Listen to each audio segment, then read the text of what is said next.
İbnül Qayyimil Cevzi rahimehullah özününki Miftahu Darus Saadet degan kitobining o'zida insonning ilmga bo'lgan ehtiyoji yemak va ichmakka bo'lgan ehtiyojidan yuqoridir.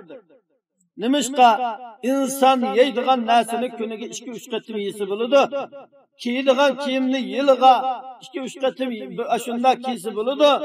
Va lekin bu insonning o'ziga to'g'ri ashundoq aqidasi uchun, to'g'ri ibodati uchun, to'g'ri yashashi uchun, o'y tutishi uchun bir qadamni ilib, yana bir qadamni xato bosmay to'g'ri bosish uchun hammasiga ilm ketadi.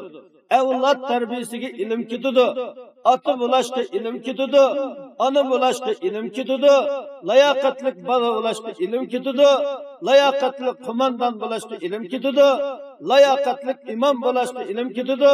Layoqatli xatib bo'lashga ilm ketadi. Layoqatli tijoratchi bo'lashga ilm ketadi.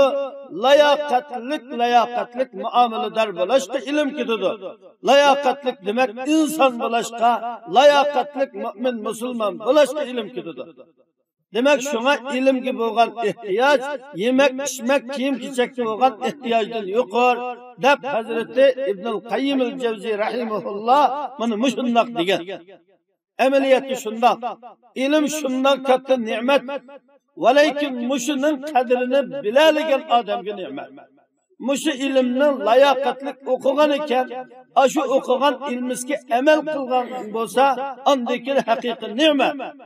Agar da unda bo'lmaydi ekan, o'qibdi, va lekin uningda amal yo'q, bunda holatki manfaatsiz ilm bo'lib qolsa, mana bu ne'mat emas, balkim niqmat, Allohning azobi bo'ladi. Demak, mana bu ilmning o'zi qattiq katta ne'mat, amal berilgan bo'lsa.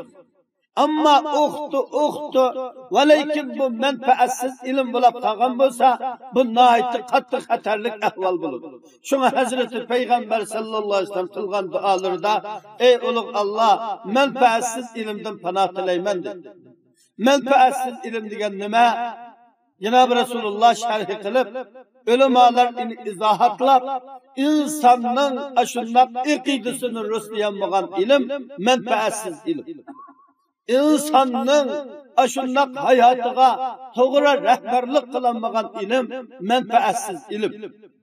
Shu insonning o'zini shirik e'tiqoddan to'xtatamasa, insonning o'zini botil e'tiqodlardan to'xtatamasa, shu insonning o'zini shu ilm bo'lgan ekan, shu ilm shuning o'ziga nisbatan to'g'ri rahbarlik qilib, mavi shirik, mavi shundoq tavhid, mavi iymon, mavi kufri, mavi sunnat, mavi bid'at, mavi foyda, mavi ziyon, mavi do'zaxning yo'li, mavi jannatning yo'li, mavi Xudoning do'sti, mavi Xudoning dushmani. Mani qilsang mavi foydaga bo'ladi, mani qilsang ziyon tortib ketsa degan dunyo va oxiratning baxt saodatiga boshlanmagan ilm, mana bu manfaatsiz ilm ana ash. Allah tabaraka va taolo ushbu o'qitib qo'ygan. Demak, mana bu ilmning o'zi qattiq katta ne'mat, amal berilgan bo'lsa. Ammo o'qitdi, va lekin bu manfaatsiz ilm bo'lib qolgan bo'lsa, bu nihoyatda qattiq xatarlik ahvol bo'ladi.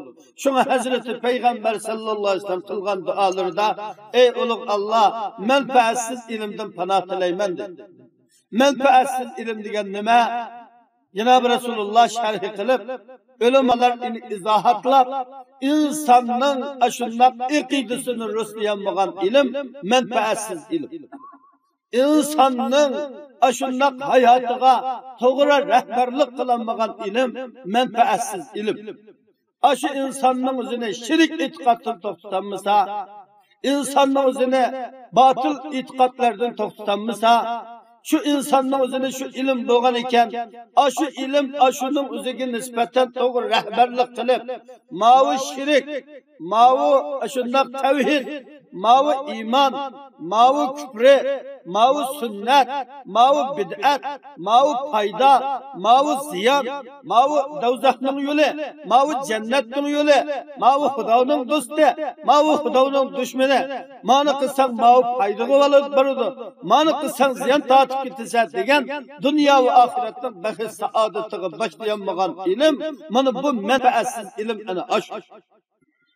Şunun için bu menfaatsiz ilimden Cenab-ı Resulullah sallallahu aleyhi ve sellem panoh tilagan.